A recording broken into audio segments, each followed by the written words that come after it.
एक सवाल जिसने लाखों सपनों को शुरू होने से पहले ही खत्म कर दिया। लोग क्या कहेंगे? आज की कहानी इसी सवाल का जवाब है। तो ये कहानी है रिया की, जो गुड़गांव में रहती थी। रिया को बहुत ज्यादा मन था कि वो भी लोगों को ना इंस्पायर करे, इन्फ्लुएंसर बने, वो भी यूट्यूब पे, इंस्टाग्राम पे अपने थॉट्स को शेयर करे, लोगों के साथ अपनी पोस्ट को शेयर करे। लेकिन क्या था कि उसके अंदर भी यही एक सवाल रह रह के उभरता था कि लोग क्या कहेंगे अगर मैंने ये वीडियो बना के डाल दिया, तो जो मेरे नेबर्स हैं वो मुझ पे हंसेंगे, हो सकता है मेरे रिलेटिव्स मुझे बात सुनाएं, मेरे फ्रेंड्स मेरा मजाक उड़ा सकते हैं। और बस यही सब सोच के ना वो ये अपना थॉट ही अलग कर देती थी। उसने कहा कि भाई मैं ये सब नहीं कर सकती, ये सब मेरे लिए नहीं है, टाइम अभी है ही नहीं इस चीज के लिए। और बस वो इसी तरीके से अपने सपनों को पीछे करती जा रही थी। एक दिन था, उसने हिम्मत बना के एक वीडियो शूट कर लिया, और उसके बाद जैसे ही वो उसको पोस्ट करने लगी तो बस वो ही सारे थॉट्स आने लगे। अरे सब मुझ पे हंसेंगे, मेरा मजाक बनाएंगे, मुझे क्रिटिसाइज करेंगे, और मैं सबको फेस कैसे कर पाऊंगी। बस यही सब सोच के उसने धीरे धीरे सोचते सोचते अपना वो वीडियो डिलीट कर दिया। और बस उसने सोचा कि भाई मेरे लिए टाइम नहीं है, मैं नहीं बना सकती वीडियो, और ये चीज मेरे लिए नहीं है। बट एक्चुअल में कोई टाइम वाइम की कोई बाउंडेशंस नहीं थी। एक्चुअली में डर क्या था? लोगों का, कि वो क्या कहेंगे। बस यही सब सोच के रिया बहुत उदास रहने लगी कि इस तरीके से तो मैं कुछ कर ही नहीं पाऊंगी। उसके जो साथ के लोग थे वो सब आगे बढ़ते जा रहे थे, सब अपने सपने पूरे कर रहे थे। कोई न्यू बिजनेस शुरू कर रहा था, कोई न्यू ट्रेनिंग ले रहा था, कोई किसी ने यूट्यूब चैनल शुरू कर लिया था अपना। और रिया बस सबको देखती जा रही थी, अपने अंदर वही डर लिए कि लोग क्या कहेंगे। तो एक दिन की बात है कि वो पार्क में क्योंकि वॉक करने जाती थी, मॉर्निंग वॉक, तो वहां पे एक अंकल भी उसको रोज मिलते थे। तो उस दिन वो अंकल बैठे हुए थे और उसको बहुत क्लोजली देख रहे थे, और वो बोले, उसको पास बुलाया, बोले कि रिया मैं बहुत दिनों से तुम्हें नोटिस कर रहा हूँ, तुम अब पहले जैसी खुश नहीं रहती हो, बहुत उलझन में रहती हो, क्या प्रॉब्लम है? तुम मुझसे शेयर कर सकते हो बेटा। तो रिया दुखी तो थी, वो वहां पे बैठ गई और उसने कहा अंकल मैं लाइफ में कुछ बहुत बड़ा करना चाहती हूँ और बहुत कुछ अचीव करना चाहती हूँ, लेकिन मेरे साथ ना एक बहुत बड़ी दिक्कत है, मुझे डर लगता है, मुझे लगता है कि अगर मैंने ये सब किया तो लोग क्या कहेंगे। तो अंकल मुस्कुराए और उन्होंने कहा अच्छा ठीक है। तो उन्होंने कहा कि बेटा तुम्हारे पास थोड़ा टाइम है तो मैं तुम्हें एक स्टोरी सुनाना चाहूंगा। तो रिया ने हाँ में सिर हिलाया। तो उन्होंने कहा ठीक है।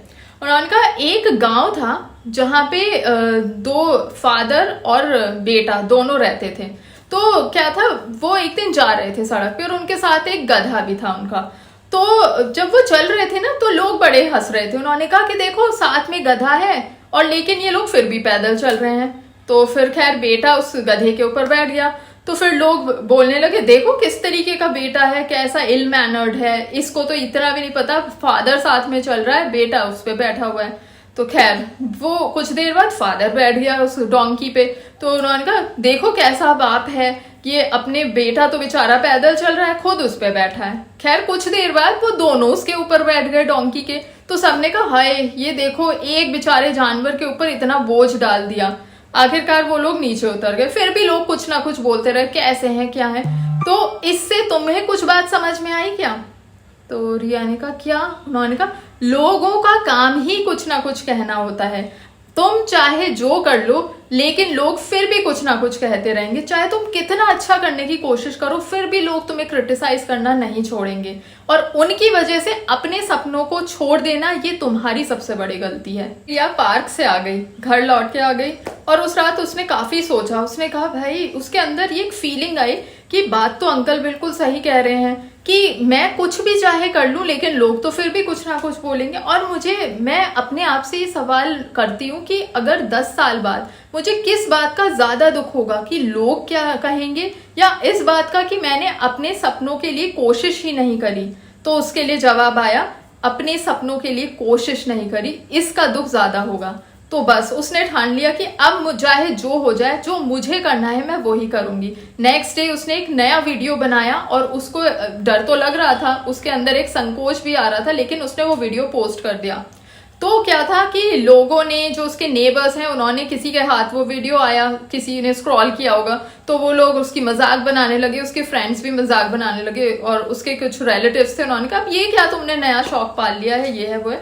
लेकिन रिया उससे घबराई नहीं, उसे बुरा तो लगा, इट्स नेचुरल कि आपको लगेगा, लोग ऐसे कह रहे हैं, उसे बुरा लगा, लेकिन उसने हार नहीं मानी। उसने एक वीडियो डाला, 2 डाले, और वो अपना डालती रही।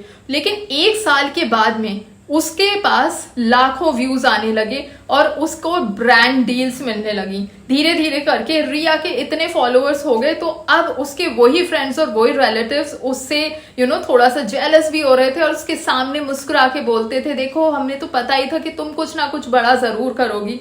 और रिया अपने अंदर अंदर हंसती थी कि यही लोग जो मुझे कहते थे कि भाई तुम क्यों कर रही हो ये सब, क्या ही मिल जाएगा इससे, वही आज ये कह रहे हैं कि तुम, हमें पता था कि तुम यही करोगी। तो बस उस दिन रिया को ये बहुत ही अपने अंदर एक अचीवमेंट महसूस हुई। उसने कहा कि आखिरकार मैंने अपने इस डर पे कि लोग क्या कहेंगे, इस पे एक विजय प्राप्त कर ही ली है। रिया ने एक बहुत बड़ा सच समझ लिया था कि जो लोगों की राय है वो बिल्कुल मौसम की तरह बदलती रहती है। तो दोस्तों, अगर हमें अपनी जिंदगी जीनी है, उसके लिए हमें सबसे पहले तो ये सवाल अपने मन से निकाल देना होगा कि लोग क्या कहेंगे। क्योंकि आफ्टर ऑल आप जब इस दुनिया में आए थे तो आप किसी लोगों की राय लेकर नहीं आए थे, और जब आप जाओगे तो भी आप किसी की राय के मोहताज नहीं होगे। साथ में होगी तो आपके अपने थॉट्स, आपकी अपनी हिम्मत, आपके अपने वो फैसले जो आपने अपने लिए लिए, और आपको उन पे गर्व होना चाहिए। और साथ ही साथ मैं ये भी बताना चाहूंगी, जो भी लोग, आप जो भी चाहे कर लीजिए, लोग कभी भी सेटिस्फाई नहीं होने वाले हैं। अगर आप कुछ नहीं कर रहे हैं तो कहेंगे ये कुछ भी नहीं कर रहा, अगर आप कुछ कर रहे हैं तो लोग बोलेंगे कि देखो कितना ज्यादा कुछ ना कुछ करता ही रहता है, इसको तो चैन ही नहीं है। अगर आप पतले होगे तो लोग बोलेंगे अरे कितनी पतली है, मोटे हो जाओगे तो अरे मोटी है, ये इसको पतला करने के लिए कुछ करो तुम अपने को। कितने ही लोग हैं, साथ में उतनी ही राय होती हैं। तो हमें उन रायों के ऊपर ना चल के, उनके थॉट्स के ऊपर ना चल के, हमें अपने से सवाल पूछना चाहिए कि लोग क्या कहेंगे। नहीं, कल को मैं अपने आप से क्या कहूंगा कि क्यों मैंने अपने सपनों को धो दिया, क्यों मैंने अपने सपनों को जाने दिया, जबकि मैं उनके लिए मेहनत कर सकता था, उनके अचीव करने के लिए मैं खुद को आगे बढ़ा सकता था। तो ये सोचकर मुझे नहीं रुकना है कि मुझे लोग क्या कहेंगे, मुझे ये सोच के आगे बढ़ना है कि मुझे अपने लिए क्या करना है, अपने लिए मैं क्या कर सकता हूँ। क्योंकि गाइस, इन दी एंड सबसे बड़ा डर किसी की आलोचना नहीं होती, सबसे बड़ा डर ये होता है, ये थॉट आना कि काश मैंने अपने लिए मेहनत कर ली होती, काश मैंने अपने सपनों को जी लिया होता। जिस दिन आपने लोग क्या कहेंगे से मैं अपने लिए क्या कर सकता हूँ इस पर ध्यान देना शुरू कर दिया, उसी दिन से आपकी नई जिंदगी शुरू हो जाएगी। लोग हमेशा ही कुछ ना कुछ कहेंगे, लेकिन आपकी जिंदगी की कहानी क्या होगी ये सिर्फ आप ही तय करेंगे। तो बस गाइस, अगर आपको आज की इस स्टोरी से कुछ ना कुछ रिलेटेबल लगा हो, कुछ ना कुछ आप सीख के जा रहे हो, तो प्लीज इस स्टोरी को लाइक भी कीजिएगा और अपने फ्रेंड्स के साथ शेयर भी कीजिएगा। मिलूंगी एक नेक्स्ट स्टोरी के साथ में, तब तक अपना बहुत सारा ध्यान रखिए। Thank you very much.